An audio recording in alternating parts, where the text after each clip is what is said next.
Shalom, selamat pagi Bapak Ibu dikasihi Tuhan. Puji Tuhan, pagi ini kembali lagi kita mau membaca dan merenungkan firman Tuhan. Saya mengajak Bapak Ibu, mari kita berdoa terlebih dahulu. Mari kita berdoa. Terima kasih Bapak yang baik. Kami bersyukur ya Tuhan, sepanjang malam hingga pada pagi hari ini kami bisa bangun tidur kembali dalam keadaan sehat dan kuat. Terima kasih ya Bapa. Semua itu bukan karena kuat dan hebat kami, melainkan karena kasih Tuhan. Dan pada pagi hari ini kami ada kesempatan yang sangat luar biasa lagi untuk membaca dan merenungkan firman-Mu. Ya Tuhan, tolong buka hati dan pikiran kami, supaya firman yang kami renungkan kami dapat mengaplikasikan dalam kehidupan kami hari lepas hari. Terima kasih Bapa, kami sambut firman-Mu penuh dengan ucapan syukur. Haleluya, amin. Yesaya pasal 6 ayat yang ke-8. Lalu aku mendengar suara Tuhan berkata, siapakah yang akan kuutus, dan siapakah yang mau pergi untuk aku? Maka sahutku, ini aku, utuslah aku. Tema yang saya berikan untuk kita renungkan bersama yaitu dipanggil untuk menjadi berkat. Bapak Ibu Saudara yang dikasihi Tuhan Yesus, di bacaan kita di pagi hari ini di dalam kitab Yesaya, kita dapat melihat bahwa Tuhan memanggil Yesaya dengan cara yang luar biasa.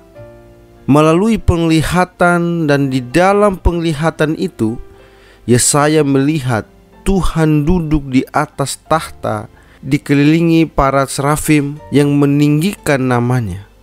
Yesaya kemudian merasa tidak layak di hadapan Tuhan, tetapi matanya tetap tertuju pada Allah, sehingga Allah berkenan kepadanya. Perkenan Allah diwujudkan melalui adanya serafim yang menyentuhkan bara api pada mulut Yesaya. Hal itu sekaligus menyimbolkan bahwa dosa Yesaya telah dihapuskan. Di saat itulah Tuhan berkata, siapakah yang akan kuutus, dan siapakah yang mau pergi untuk aku? Yesaya langsung menjawab tanpa berpikir panjang, ini aku, utuslah aku. Seandainya pertanyaan itu ditanyakan kepada kita saat ini, seperti apakah respon kita? Apakah kita akan bertanya dulu, Tuhan mau utus saya kemana? Situasinya di sana bagaimana? Apakah jauh? Bagaimana dengan pekerjaan saya, karir saya, bisnis saya, dan berbagai macam pertanyaan lain yang kita tanyakan? Ada dua hal yang akan kita belajar dari Yesaya. Yang pertama, menyadari dan mengakui situasi dan kondisi kita. Kita manusia punya keterbatasan, termasuk kesalahan dan dosa, dan pasti Tuhan tahu semua itu. Namun Tuhan tidak mencari orang yang sempurna, karena tidak ada. Tapi Tuhan mencari siapa saja yang mau bekerja untuk Tuhan, siapa saja yang terpanggil. Dan kalau kita lihat pengalaman Yesaya, Tuhan memulihkan dahulu diri Yesaya. Perasaan najis, perasaan tidak pantas, sebelum Tuhan menyatakan panggilannya. Di sini bukan Tuhan panggil, Yesaya menjawab ya, baru kemudian Tuhan pulihkan. Jadi sesungguhnya saat kita mengalami panggilan Allah, itu berarti kita sedang dipulihkan, walaupun mungkin belum 100%. Karena mungkin saat kita meresponi panggilan Allah dan mengerjakannya, maka kita akan pulih 100%.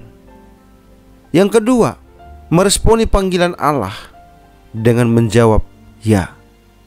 Bagi orang yang telah mengalami hubungan dengan Tuhan, seharusnya akan meresponi panggilan Allah itu dan berkata ya.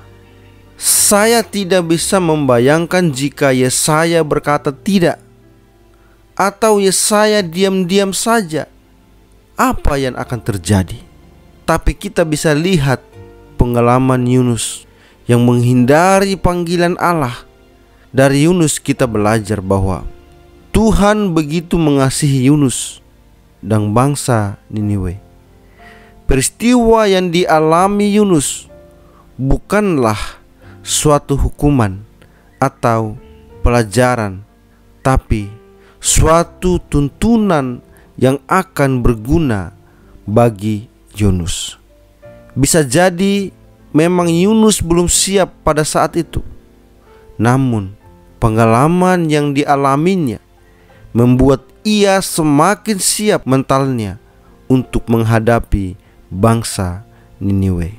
Mungkin itu memang harus terjadi dan dialami agar Yunus selamat dari bangsa Niniwe. Seperti halnya Yesaya yang dipanggil dan dipulihkan. Dalam kehidupan kita pun sebenarnya Tuhan telah memanggil kita untuk berkarya baginya melalui setiap peran dan kemampuan yang kita miliki di dalam kehidupan kita. Hanya saja mungkin kita yang tidak fokus dan mengarahkan pandangan kita kepada Allah, sehingga kita pun kehilangan kesempatan untuk merasakan sapaan dan panggilan dari Allah bagi setiap kita. Oleh sebab itu, mari kita meyakini bahwa ketika kita mau mengarahkan diri dan fokus pada Allah, maka Allah akan memanggil, memulihkan, dan memperlengkapi kita. Tidak peduli siapa kita dan apa latar belakang masa lalu kita. Amin. Tuhan Yesus memberkati. Mari kita berdoa. Terima kasih Bapa yang baik. Kami bersyukur dan berterima kasih untuk anugerah dan penyertaan yang sangat sempurna yang Tuhan berikan bagi kami. Pagi ini kami bisa bersama-sama merenungkan firman-Mu.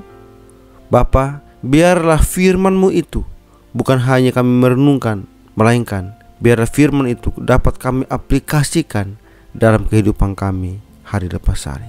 Terima kasih ya Bapa untuk kebenaran firman-Mu. Saat ini kembali lagi kami mau menjalani setiap aktivitas kami. Tuhan, tolong pimpin dan bimbinglah kami, sehingga apapun yang kami lakukan hanya untuk memuliakan nama-Mu saja. Terima kasih Bapa, di dalam nama-Mu Tuhan kami berdoa dan kami bersyukur. Haleluya. Amin.